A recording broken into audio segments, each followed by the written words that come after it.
Shalom à tous, Baruch Hashem. On a le srout de continuer ensemble le jardin de la richesse, le guide pratique pour devenir un riche, véritable et authentique d'après la lumière de la Torah. Donc les amis, à la lumière de ce qu'on a vu dans les cours précédents concernant la Torah de Rabbi Nachman qui nous apprend que toute la parnasse d'un homme dépend de la lumière de la neshama de la femme, combien la femme va être heureuse et épanouie et sentir qu'il ne lui manque de rien à la maison, en tout cas que son mari lui donne de la largesse, et ben ça va attirer l'abondance du mari, la parnassa pour le mari. Et donc, si c'est comme ça, il ne faut pas être mesquin, il ne faut pas être radin, il ne faut pas être petit dans sa vision des dépenses de sa femme. Lorsqu'un homme il commence maintenant à parler avec sa femme et à discuter et à faire des débats sur chaque petit centime qu'elle va dépenser, chaque petit euro à droite, à gauche qu'elle est en train de dépenser, il dit oh, c'est trop, il ne fallait pas faire ça, pourquoi tu as acheté ça, tu aurais dû l'acheter là-bas, et ça, il n'y avait pas besoin, etc. Même si c'est des milliers d'euros, le Rav, des milliers de shekels, que lui, il pense, le mari, on aurait pu les économiser. C'est idiot, là, ce que tu viens de faire. C'est de l'argent gaspillé. Je ne travaille pas pour ça, moi. Je n'amène pas l'argent pour ça. Eh bien, les amis, en soi-même, ça, c'est le défaut. C'est la chose à éradiquer pour quelqu'un qui est endetté ou quelqu'un qui veut avoir une belle parnassa avec de la bracha. Parce que Rabbeinu Akadosh, Rabbi Nachman de Breslev, nous a expliqué que le défaut majeur de l'endetté, c'est qu'il a des mouchines des katnout. Il a une étroitesse d'esprit, une étroitesse de la vision d'Hachem, une étroitesse de la vision de la vie. Et donc, un homme qui commence à faire toutes sortes de comptes et de calculs, où il va réduire comme ça toutes les dépenses de sa femme et vouloir les canaliser et les réduire au minimum, comme si c'est ça qui va t'aider, en fait. Qu'est-ce que tu es en train de faire? Tu penses que c'est ça qui va t'aider à avoir plus de parnassa?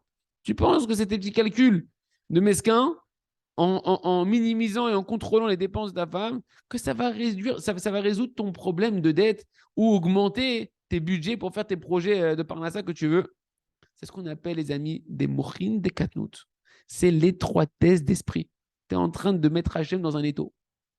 Hachem, il a besoin de passer par ton stratagème de kick, de serrer la ceinture de ta femme pour pouvoir te solutionner tes problèmes de parnassa.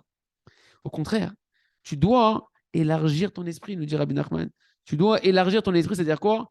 Élever ta conscience d'Hachem au-delà des petits calculs que tu es en train de faire, mesquin comme ça, vers la racine. Tu dois élever ton esprit vers la racine de la parnassa, c'est Hachem.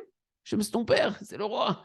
Il a tout l'or du monde et c'est lui qui crée l'or, c'est lui qui crée l'argent, c'est lui qui crée l'abondance. Tu n'as pas besoin. Si tu élèves ton esprit vers Akadosh Baruch Hu, vers le Créateur lui-même qui est la source de l'argent, la source de la vie, la source de tout, et que tu prends conscience qu'Hachem il t'a ordonné de subvenir aux besoins de ta femme, de tes enfants, avec honneur et de la réjouir avec largesse, alors à ce moment-là, tu vas rentrer dans la bonne dimension où Hachem va pouvoir t'aider. Parce que c'est ce qu'il attend de toi, Kadosh Baruch Hu. Au contraire, une personne qui est endettée ou qui veut augmenter sa bracha dans la parnassa, eh ben, elle doit élever son esprit et l'élargir dans sa conscience d'Akadosh Baruch Hu, étant des mochines des gadlout. Une conscience large, une pleine conscience d'Hachem, mais dans la largesse. Et donc, dans le concret, ça se traduit par quoi? Une fois que tu as bien prié sur ça, tu as bien étudié ces cours, tu as bien prié sur ce que tu as étudié pour l'intérioriser, eh ben, tu donnes à ta femme qu'elle puisse dépenser comme elle le désire, en lui donnant le sentiment agréable qu'elle peut faire avec l'argent ce qu'elle a envie. C'est ton argent, ma chérie, c'est pour toi, tu fais ce que tu veux, ça ne me regarde plus. C'est ton argent. Et tu dois avoir confiance en toi-même, que par le mérite que tu es en train de faire ce qu'Hachem lui demande, d'ouvrir ta main et ton cœur à ta femme, eh ben, on regarde que Baruch lui aussi, il va t'ouvrir les mains. Poter, et Tchadecha, qui sont tous les jours. Poter, et Tchadecha, tu ouvres tes mains, Hachem. Bah, toi, ouvre ta main. Hachem me dit, pourquoi tu ouvres les mains, toi, en bas, comme ça? Hachem me dit, attends, si toi, tu ouvres la main en bas avec ta femme, tes enfants, moi aussi, je vais ouvrir les mains, il n'y a pas de problème. Les mains sont remplies. Mais toi, est-ce que toi, tu es un reflet de mon amour et de mon abondance ou tu es un mesquin, tu veux me donner une image de mesquin à Kadosh Baruch Hu? Kadosh Baruch Hu, si toi, tu ouvres la main, il va ouvrir les mains. Ouvre tes mains, et Hachem va ouvrir les mains. Il va t'envoyer le shefa, la parnassa. Tu as encore plus de femmes, encore plus gâté ta femme et tes enfants, qui sont les enfants d'Hachem. Hachem, il veut se faire connaître comme un bon père et comme un bon roi. Et ça, les amis, fini avec ce paragraphe-là. Tishkar me kesef.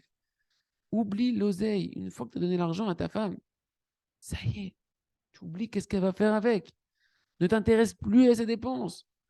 Et certainement ne commence pas à faire l'enquêteur des travaux finis, de savoir qu'est-ce qu'elle a fait avec, etc., de regarder les tickets de caisse et comparer les machins, etc. Et à plus forte raison de ne pas commencer à discuter avec elle et lui faire des reproches. Parce que cette parnassa, mon ami, il faut qu'on soit clair avec nous-mêmes. On s'est engagé à lui donner. on s'est engagé à subvenir à ses besoins et qu'elle puisse en faire ce qu'elle en désire. Et si jamais tu vois qu'il manque, eh ben, tu vas être un bonhomme, tu vas être un homme vaillant et tu vas faire tout ce qu'il y a besoin de faire, que ce soit en prière, en tchouva et en effort, pour arranger la situation.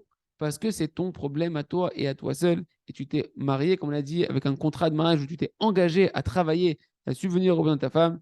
Et si tu t'y es engagé, c'est que tu peux le faire. Parce qu'Akadosh Baruch Hu, il te le demande. Et si Akadosh Baruch Hu, il te le demande, c'est que quand tu vas jouer ton rôle, Hachem va donner les moyens de jouer ton rôle, de pouvoir tenir tes engagements. Et Ratson, je sais ce qu'elle est, que tout le monde puisse avoir une belle parnassa, Beshefa, Bebracha, Beshlom Bayit, Besimcha, Hazak, Benit Hazek.